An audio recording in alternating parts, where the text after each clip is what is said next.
Primeiro livro de Samuel, capítulo 1 e versículo 1 diz assim: Houve um homem em Ramataim Zofim, da região montanhosa de Efraim, cujo nome era Eucana, filho de Jeroão, filho de Eliú, filho de Tuu, filho de Zufi, efraimita.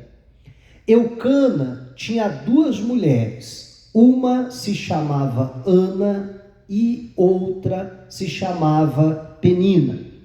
Penina tinha filhos, Ana, porém, não tinha. Todos os anos, esse homem ia da sua cidade para adorar e sacrificar ao Senhor dos Exércitos em Siló, onde Ofni e Finéias, os dois filhos de Eli, eram sacerdotes do Senhor. No dia em que Eucana oferecia o seu sacrifício, ele dava porções deste a Penina, sua mulher, e a todos os seus filhos e filhas. A Ana, porém, dava uma porção dobrada, porque ele a amava, mesmo que o Senhor a tivesse deixado estéril. Penina, sua rival, a provocava excessivamente para a irritar, porque o Senhor a tinha deixado sem filhos. E acontecia ano após ano, atenção aí no 7, olha só, todas as vezes que Ana ia à casa do Senhor, a outra a irritava. Por isso Ana se punha a chorar e não comia nada. Então Eucana, seu marido, lhe disse: Ana, por que você está chorando? E por que não quer comer? E por que está tão triste? Será que eu não sou melhor para você do que 10 filhos? Certa vez, após terem comido e bebido em Siló, Ana se levantou. Quando o sacerdote Eli estava sentado na sua cadeira, junto a um pilar do templo do Senhor, Ana, com amargura de alma, orou ao Senhor e chorou muito.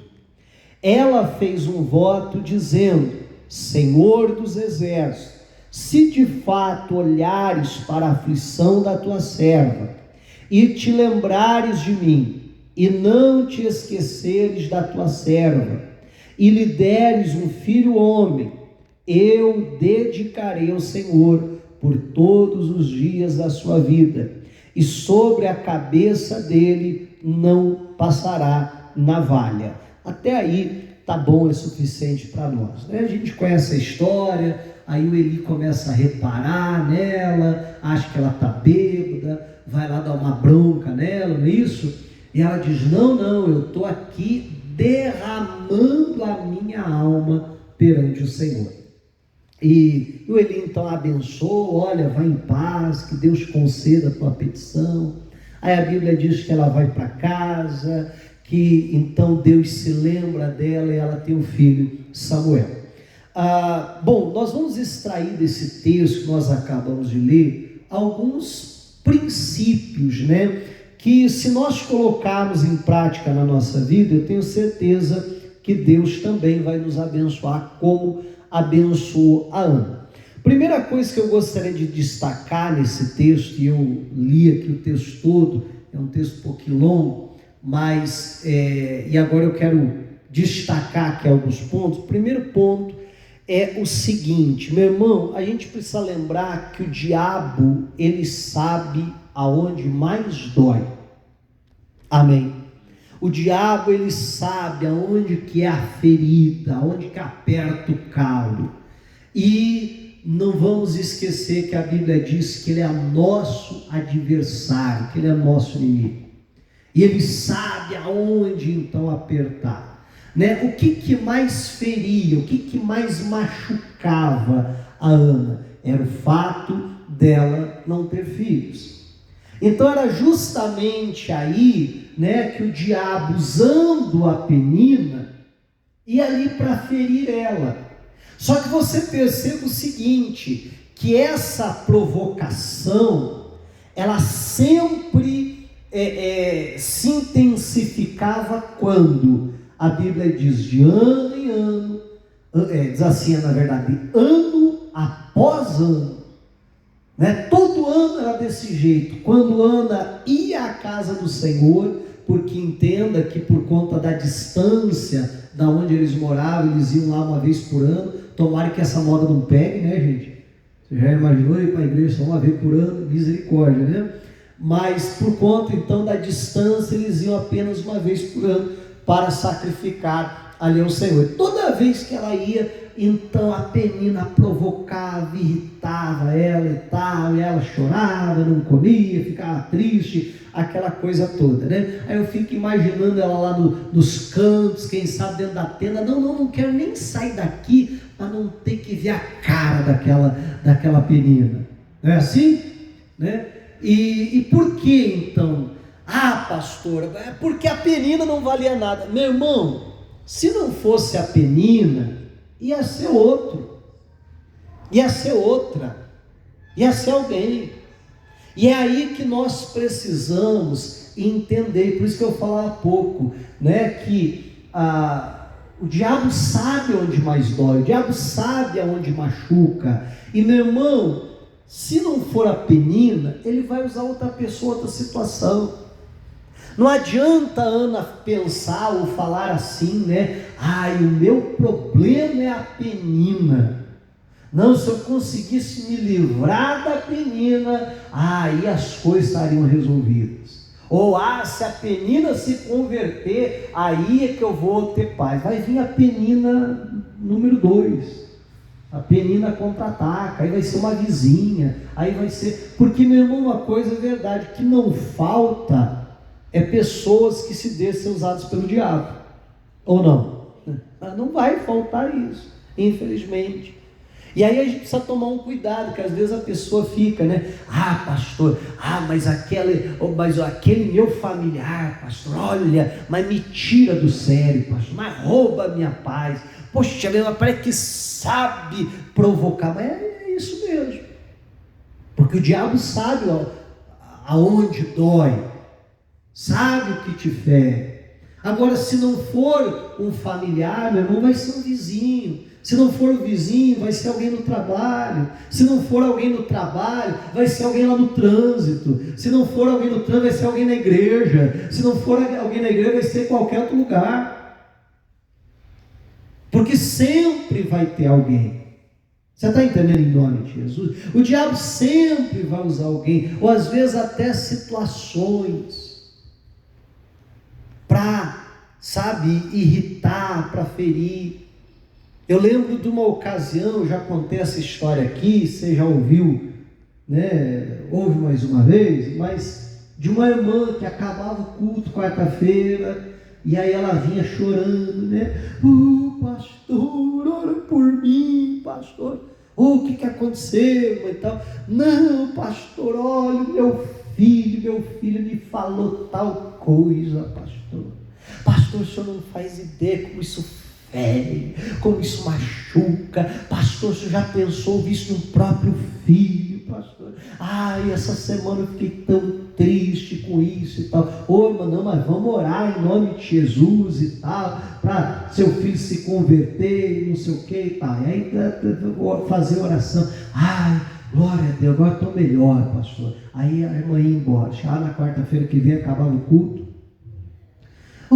Pastor, o que aconteceu? Pastor, meu filho, o senhor não sabe o que ele fez. Ele fez tal coisa para me afrontar, pastor. E eu sei que foi para me ferir, para me afrontar. E eu fiquei tão triste, pastor. Falar a verdade, essa semana eu não consegui nem orar, de tão triste que eu estava. Quase que eu não vim para a igreja, pastor, por causa disso e tal. Irmão, vamos orar e tal. Ela ia embora. Chegava na outra quarta-feira, pastor, eu dizia, Deus que vinha, teu filho? Pastor, ele mesmo. Lá pela, quarta, quinta vez, aí Um dia eu estava mais inspirado, né? Não é sempre que a gente não é sempre que a gente está assim, mas um dia eu estava mais inspirado, né? Ou mais terrorista, sei lá. Mas ela chegou, pastor, deixa eu enviar teu filho, meu filho, pastor, que aconteceu isso, que ele falou isso, que ele fez isso. Aí naquele dia eu disse assim para ela, irmã, a senhora sabe quando é que isso vai parar? Quando, pastor? Eu falei, nunca. Nessa hora ela até parou de chorar, regalou o olho para mim assim, né? Quase como assim nunca? Né? Você é pastor, você tinha que falar que que vai melhorar, que vai dar certo, que Deus vai operar. Eu falei, não, mano, essa situação nunca vai resolver. Eu falei, pelo contrário, vai cada dia piorar mais. Eu estava meio terrorista aquele dia, assim, tocando terror mesmo. E aí ela olhou, arregalar, falou, está amarrado, pastor. Eu falei, não está amarrado não, só vai ver, vai cada dia ficar pior isso aí. E aí quando eu vi que eu já tinha atenção dela, assim, que eu já tinha tocado o terror, eu falei, você sabe por que isso não vai parar e vai cada dia se agravar mais? Eu falei, porque o diabo já percebeu, já sabe como te chutar para escanteio. A hora que você começa a orar, começa a buscar Deus, começa a se levantar, interceder, o que o diabo precisa fazer? Basta usar o filho para falar o que ofende, para fazer alguma coisa, aí ela se fere, se entristece com o filho, já não ora mais, já fica, né, toda lá ferida, magoada por causa daquilo. Pronto, é tudo que o diabo precisa, já aprendeu como parar aquela pessoa. Você está entendendo em nome de Jesus? Aí, né, eu falei, agora deixa eu falar algo para a senhora. Eu falei, a senhora quer saber como é que vai parar essa situação aí? Eu falei, vai parar no dia que a senhora não se ferir, não se machucar mais com isso. No dia que o seu filho falar algo para lhe ofender, em vez da senhora ir para o canto chorar, se lamentar, ficar ofendido, ficar remoendo aquilo que aconteceu, a senhora sair lá para o teu quarto, lá para o canto da senhora, seja qual for, e entrar lá e fechar a porta e falar assim, diabo, você acha que eu vou ficar triste com meu filho? Eu não vou, porque eu sei que não é ele, porque eu sei, diabo, que é você que está causando essa situação. Então a minha briga não é contra o meu filho, a minha briga é contigo. E eu vou te repreender e você vai ter que sair da minha casa. Desce o porrete no diabo. Maior expulsa, repreende aquele mal, mas faz uma guerra contra a ação do diabo. Eu falei, aí isso vai parar. Aí é quando essa situação vai se resolver. Você está entendendo em nome de Jesus? E a gente precisa estar atento com essas coisas. Aí um tempo desses atrás, eu vi o pastor Cláudio Duarte falando algo, né, que ele bem sarrista, engraçado, né? E quando ele contou essa história, na hora eu lembrei desse episódio, né, com essa irmã. E ele contou que certa ocasião veio uma irmã na igreja e falou assim, pastor, ora por mim, porque eu estou com insônia, eu não consigo dormir à noite, eu fico virando de um lado para o outro na cama, e não consigo dormir, aí eu vou lá para o sofá, para ver se não acordo meu marido, e não consigo dormir lá também, aí eu ligo a televisão, para ver se eu pego no sono assistindo, e não consigo, e pastor, estou até colhendo aqui, faz 2, 3 dias que eu não consigo dormir. E aí ele perguntou, mas o que você faz quando você não consegue dormir? Eu fico lá rolando do lado do da cama, tentando dormir, ver se eu pego no sono, aí eu vou lá, como eu disse, né, ligo a TV, vou lá para a sala, faço alguma coisa para ver se eu durmo, não tem jeito. Ele falou, olha, a próxima vez que a senhora vai deitar na cama e tentar dormir, se a senhora não conseguir, a senhora levanta, vai lá no banheiro, passa uma água no rosto, e aí a senhora vai dizer, diabo? Você não quer deixar eu dormir? Então agora você vai ver só. Também vou passar a noite inteira aqui orando e descendo porrete em você. Aí ele falou, faça isso. Você vai ver se a senhora não vai dormir, que é uma beleza. Aí ele brincando, ele falou assim: a hora que a senhora deitar na cama, o demônio vai passar lá perto da tua casa, passa assim, ó, na pontinha do pé, dizendo: não acorda essa crente não. Não acorda ela não, senão a gente vai ter problema. Amém, igreja? Mas é verdade, não é? Então a gente precisa ter, sabe,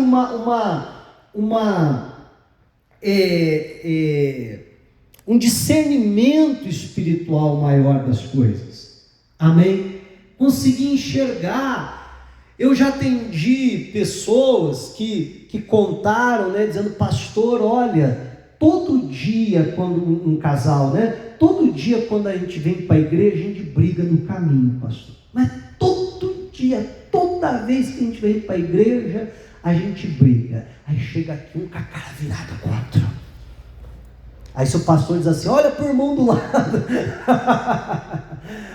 olha para o irmão do lado, diga não sei o que, a pessoa procura outro, porque não vou nem olhar para ele, não vou nem olhar para ela, que a gente está brigando. Meu irmão, e a gente precisa entender que o diabo sabe, você está entendendo? Sabe aonde tocar, sabe aonde ferir, e aí a gente precisa ter esse discernimento em nome de Jesus, para dizer: não é a Penina. O problema não é, cara. O problema é que o diabo não quer que eu ore. Porque vamos olhar para essa situação aqui. O diabo sabia que aquela situação seria resolvida na casa de Deus, em oração. Então o que ele não queria? Ele não queria que essa mulher fosse na casa de Deus para orar. Não era isso? Ele queria que ela ficasse lá no canto, choramingando. Ou se fosse para a igreja, fosse lá com o coração todo ferido, todo magoada, fosse lá com, sabe, tão amargurada, que não pudesse ali se abrir diante de Deus. E a Bíblia diz que aquilo era ano após ano. Então você já imaginou quantas vezes que essa mulher foi até lá, voltou sem resposta nenhuma? Voltou, quem sabe, até pior do que foi, com mais raiva, com mais ódio da Penina, porque o diabo sabia, e a gente tem que tomar cuidado com isso. Tem gente que diz: pastor, olha, eu tenho uma raiva, pastor de barbeira, que não sabe dirigir. Não, pastor, aquilo me tira do sério. Meu irmão, parece que toda vez que a pessoa sai, tem, acho, uns 3, 5, 10 barbeiros na frente. É verdade, não é? Aí a pessoa liga o rádio assim, tá aquele louvor, aquela paz, que hino bonito, entra na minha casa, entra, Satanás, praga do inferno, ainda vem buzinar aqui, pronto, já tirou do espírito a pessoa. Você está entendendo? já pronto, já irritou. Então nós precisamos ter esse discernimento. Quando é que aqueles ataques se intensificaram? A Bíblia diz: toda vez, está aqui no 7, olha só, vamos voltar lá, para não ficar só nas minhas palavras aqui, ó. Isso acontecia ano após ano, todas as vezes que Ana ia à casa do Senhor, a outra a irritava. Por isso Ana se punha a chorar e não comia nada. E aí nós vamos entender, meu irmão, chorar, como já diz a canção lá do pastor Jaime, chorar não é a solução. Enquanto ela chorava, ficava com raiva e tal, nada mudava. Agora, sabe quando mudou? Quando ela foi chorar lá na presença de Deus. Aí a coisa muda. Amém? Porque a Bíblia diz que quando ela foi orar, ela chorou muito naquela oração. Mas era diferente desse choro aqui, porque não era um choro com raiva, não era um choro, meu irmão, de amargura, era aquele choro que, como ela mesma disse, eu estou aqui derramando a minha alma perante o Senhor. Amém? Aí esse choro tem poder de mudar as coisas. Esse choro tem poder até, meu irmão, de alterar sentenças. Porque Isaías volta lá e diz para Ezequias assim: Deus ouviu a tua oração e o que mais? E viu as tuas lágrimas. Amém, gente? E Deus mandou aqui para dizer que você vai viver mais 15 anos. Olha que coisa séria. Então, essa oração, esse choro na presença de Deus tem poder para mudar. Aí a Bíblia diz que essa mulher, ela, diferente das outras vezes, dessa vez ela decidiu se levantar e ir no templo para orar. Antes ela só ficava chorando, não comia e tal. Mas aquele dia ela decidiu fazer algo diferente. Olha só,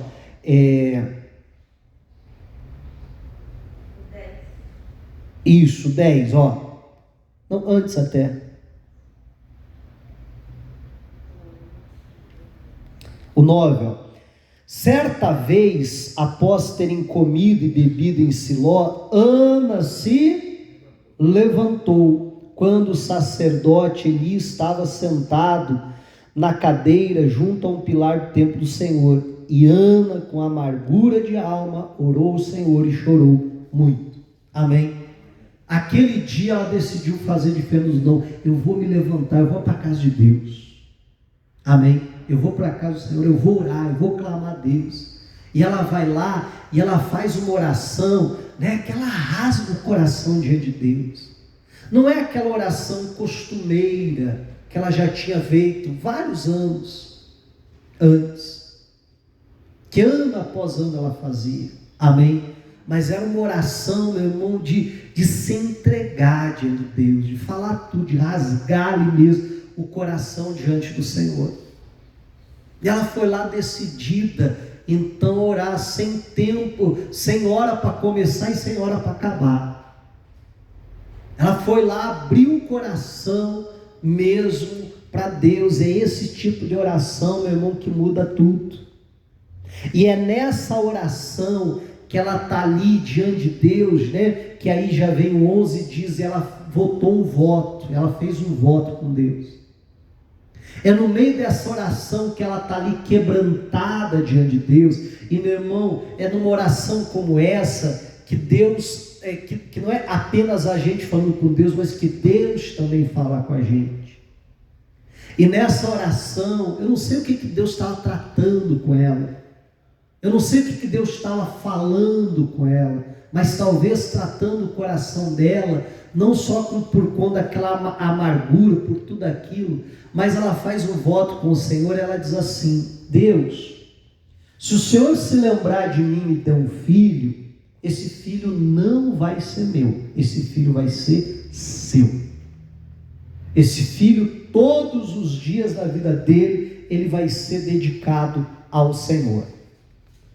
Meu irmão, eu acredito que uma das coisas que fez essa oração dessa vez ser atendida foi isso.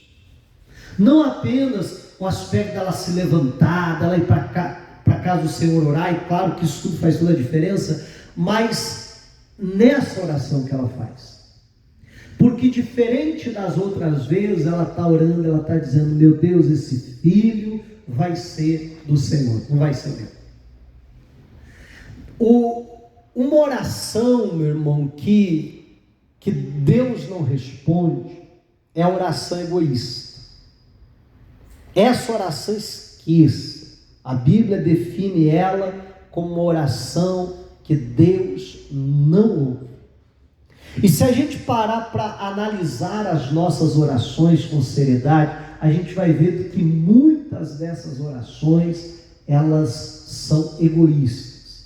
É parecida com a oração do sitiante lá, que de vez em quando eu conto, né? Que ele orava assim: Deus me abençoe, Deus abençoe minha mulher, Deus abençoe os meus filhos, Deus abençoe mais ninguém, Deus, só nós. E tem alguns que a oração, meu irmão, é mais ou menos isso. Às vezes na oração tem mais meu, do que Deus na oração. Eu preciso, eu quero, eu tenho que conseguir, que eu. E nós precisamos então, sondar as nossas orações e sondar até a intenção do nosso coração.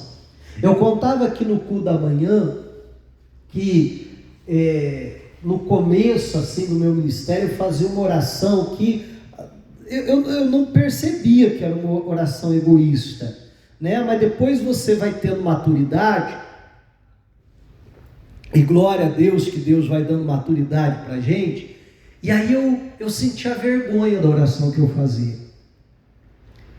Eu ficava com vergonha de tantas vezes fazer essa oração, né? De orar dizendo assim para Deus: Deus, manda as pessoas doentes para serem curadas, manda Deus o cego para ele enxergar, e opera no culto que o cego enxergue, que o paralítico ande, que o perturbado seja liberto, Deus. E tem alguma coisa errada com a oração?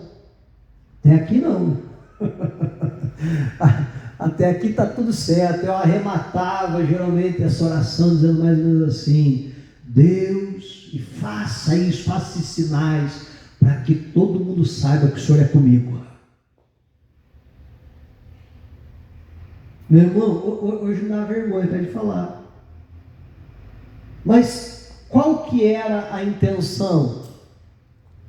Que o paralítico andasse, que o cego enxergasse, que acontecesse milagres. Qual que era? Para que todo mundo saiba que o Senhor é comigo. Aleluia. Meu irmão, então, o motivo principal não é o cego, não é o coxo, não é o paralítico, não é o perturbado. Você está entendendo em nome de Jesus? Não, Deus usa isso como um meio para me exaltar, para alguém olhar e dizer: oh, poxa vida, você viu como Deus é com ele? Você viu como ele é usado por Deus? Aleluia, né? E o triste é que de vez em quando a gente ouve oração de boa parte dos pastores, ainda está mais ou menos nesse caminho aí, né? Mas enfim, deixa isso para lá. Um dia, como Deus me deu umas bofetadas, dá nos outros também, né? Para não apanhar sozinho. Mas olha só que coisa séria, meu irmão. Então, quer dizer, o bem-estar daquelas pessoas, né, ou qualquer outra coisa, Deus ser exaltado, fica em segundo plano. E, repito, se a gente analisar as nossas orações, tem muita gente orando: Deus, salva o meu familiar, Deus, que o meu familiar se converta, Senhor. E até aí está tudo lindo na oração. Mas lá dentro da pessoa é porque eu não aguento mais, Deus, dá muito trabalho, Senhor. Se ele se converter, eu vou ter paz, Deus, converte ele. Não é porque eu quero que ele seja salvo, não é porque eu não quero que ele vá para o inferno, para a perdição eterna, não é porque eu quero que a vontade de Deus se cumpra na vida dele. Na verdade, ele está me dando muito trabalho. Se ele não me desse tanto trabalho, nem por ele eu não orava. Mas como ele está me dando muito trabalho, então Deus, converte ele, que eu não aguento mais, Senhor. Você está entendendo em nome de Jesus?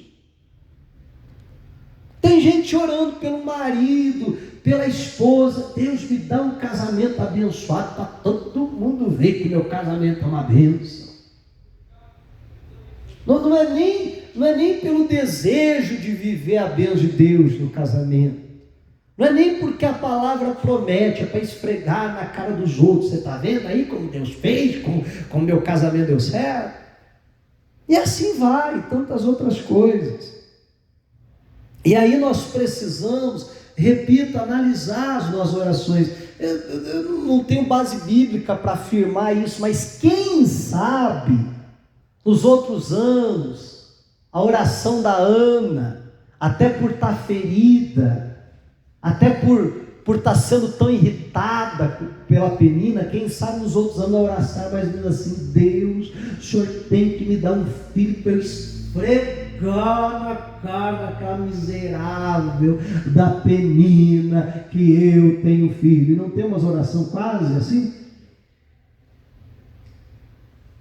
Deus, o Senhor tem que me dar um filho, que eu vou passar lá na porta da cadeira com meu filho. Dá até um beliscão dele para fazer ele chorar. Para ela ver, né, que eu também posso, que eu também tenho filho e tal. Quem sabe a oração era mais ou menos isso, ou quem sabe até focada só nela. Eu preciso, Deus, eu quero, é uma necessidade emocional que eu tenho, eu quero carregar uma criança, eu quero amamentar, eu quero cuidar dela. Deus, olha essa casa, não tem nenhuma criança correndo aqui, não, dessa casa precisa de uma criança, Deus, porque é uma necessidade emocional minha. Então o Senhor tem que fazer. Eu não estou nem preocupado nem com a criança e nem com qualquer outra coisa, mas é o que eu quero. E repito mais uma vez, se a gente analisar as nossas orações, a gente vai ver que muitas delas são egoístas. É igual aquela história que eu já também contei um monte de vezes, né? Ô irmão, por que você quer que seu marido se converta? Ah, pastor, porque ele tem carro, né? Aí se ele se converter, ele vai vir para a igreja de carro, não precisa mais vir a pé, pegar o ônibus, né? Esses dias frios aí, não, eu venho de carro com ele. Mas esse é o único motivo que você quer que ele se converta? Então, nós precisamos, em nome de Jesus Cristo, olhar, às vezes até naquele sentido, a gente ora pela nossa família. Deus, salva a minha família não pode se perder, mas a família do vizinho pode? Você está entendendo? Ah, não, pastor, mas aí o problema é do vizinho, né, pastor? O que importa é a minha família. Então nós precisamos tomar um cuidado com isso, porque a oração que foi ouvida foi no dia que ela falou assim: esse filho não vai ser meu. Amém? Esse filho vai ser do Senhor. Ele não vai viver, eu não vou criar ele para que ele venha fazer o que eu quero, né? Se formar na profissão que eu quero, isso e aquilo, aquele outro. Não, Deus, ele vai ser teu, ele vai ser dedicado ao Senhor. E naquela época, literalmente, né? Porque ela vai lá no templo, quando desmamou, e diz aqui: toma aqui, é teu filho, está aí, Deus. Amém? Mas olha só que coisa séria. Então ela dedica aquele filho ao Senhor. Agora repito, uma oração, meu irmão, que Deus não responde, é oração egoísta. Está aqui em Tiago, olha só, antes da gente encerrar, Tiago capítulo de número 4, versículo de número 2, olha o que a Bíblia declara: vocês cobiçam e nada têm, matam e sentem inveja, mas nada podem obter. Vivem a lutar e a fazer guerras. Nada têm porque não pedem. Amém? Olha o que a Bíblia diz: nada tem porque vocês não pedem. Pedir aqui, né, eu acho que é claro que está se referindo à oração. E a grande verdade, meu irmão, que tem muita coisa que a gente não tem, porque a gente não ora a respeito daquilo. E deveria orar mais a respeito de determinadas coisas. Esses dias atrás eu falei até com a minha esposa, a gente estava conversando a respeito de um determinado assunto da nossa vida, da casa ali, da administração da casa, e aí ela estava reclamando de determinada coisa. Eu falei assim: olha, a gente não pode reclamar. Sabe por quê? Eu falei: porque qual foi o dia que a gente orou sobre isso? E ela falou: é verdade. Eu falei: então. Aí a gente sai fazendo as coisas, era com relação, só para você entender, era com relação ao negócio que a gente estava fazendo. E que não estava dando muito certo, né? Daí eu falei: mas a gente parou para orar? Nem paramos. Ah, não, a boa oportunidade, vamos fazer. E nem para orar. E depois que reclamar porque a coisa deu errado. Então tem muita coisa que a gente não tem, porque a gente não pede, não ora, né? Mas aí vem o outro aspecto, olha só. Pedem e não recebem. Então, a Bíblia está dizendo que tem uma petição, uma oração que é feita, mas que o resultado dela não vem. Pede, mas não recebe. E por quê? Aí a Bíblia explica: porque pedem mal. Ah, pastor, é que eu não sei orar direito. Não, não é isso que a Bíblia está dizendo. Olha o que é a definição de uma oração que Deus não responde. A oração, a definição de uma oração que não é respondida. A definição do que é uma oração onde a gente pede mal, para esbanjarem em seus prazeres. Uma oração, meu irmão, não é eu que estou afirmando, é a Bíblia que está dizendo, que não é respondida, é aquela oração focada em nós, é aquela oração para esbanjar nos nossos prazeres. Por que você quer prosperar? Ah, pastor, porque eu quero andar no melhor carro, ter a melhor casa, usar boas roupas, isso e aquilo. Pois é, então essa oração não vai ser atendida, porque é uma oração que eu estou pedindo para esbanjar com os meus prazeres. Você está entendendo, em nome de Jesus? Por que você está orando por determinada coisa? Não, pastor, porque daí eu tenho que me dar bem. Então, essa é uma oração, a Bíblia está dizendo que não vai ser respondida. Agora, a Ana, então, ela ora, e a oração dela é focada: Deus, esse filho não vai ser nem para mim, esse filho vai ser do Senhor. Amém? E o que acontece? E a oração dela é respondida. Vamos voltar lá onde a gente está, 1 Samuel, só para concluir aqui.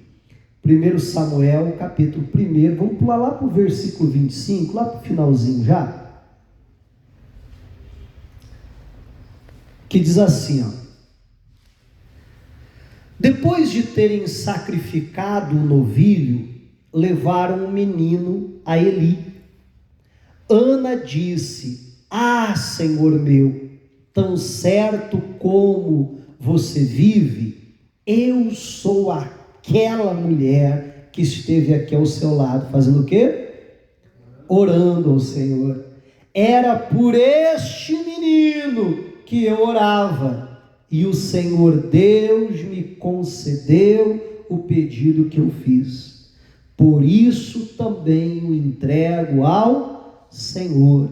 Por todos os dias que viver, será dedicado ao Senhor. Olha só que bonito. E ali eles adoraram o Senhor. Diga a glória a Deus. Amém, gente?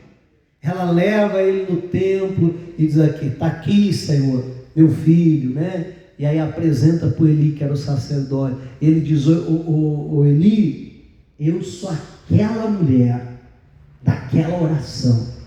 Vamos parar para pensar, meu irmão, que todo Israel ia lá para sacrificar. E geralmente eles iam em períodos de festa, aonde fica gente para tudo que é lado. Agora imagine, primeiro pela quantidade de pessoas. Segundo, essas pessoas iam lá uma vez por ano, aqueles que moravam longe.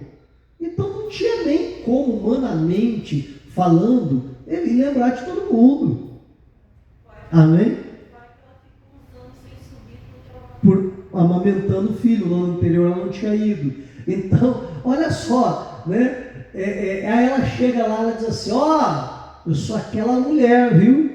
Então me parece que até de alguma maneira o Eli foi marcado por aquela história. Amém? Dizendo: olha, eu fiz aquela oração. Porque todo mundo entrava ali para fazer uma oração, mas a mulher entrou lá para fazer a oração.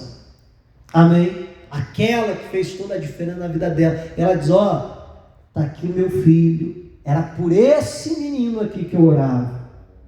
Amém? E que eu e você também possamos, em nome de Jesus, chegar na casa do Senhor, para poder dizer: olha, era por esse marido aqui que eu orava, era por essa esposa, que era por esse filho aqui, que eu orava ao Senhor, que eu ia lá quarta-feira e dobrava o meu joelho. Era por esse filho aqui, para isso aqui, para ele estar aqui na igreja, vivendo para Deus. Amém? E que ali a gente possa fazer como ela, se alegrar e adorar o Senhor em nome de Jesus Cristo. Agora nós aprendemos, desses princípios importantes para nós vivermos isso. Diga a glória a Deus e vamos aplaudir o Senhor Jesus.